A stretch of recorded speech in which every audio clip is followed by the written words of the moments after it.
In some towns there is a sound so low, so strange, most people do not even hear it. But those who do, cannot sleep, cannot think, cannot live in peace. It is called the hum.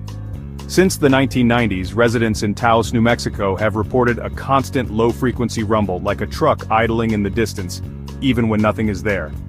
It is not just Taos. The hum has been heard in Bristol, England, Kokomo, Indiana, even deep in the Australian outback. Seismologists, engineers, even the military have investigated, but there is no clear source, and only 2 to 5% of people can hear it.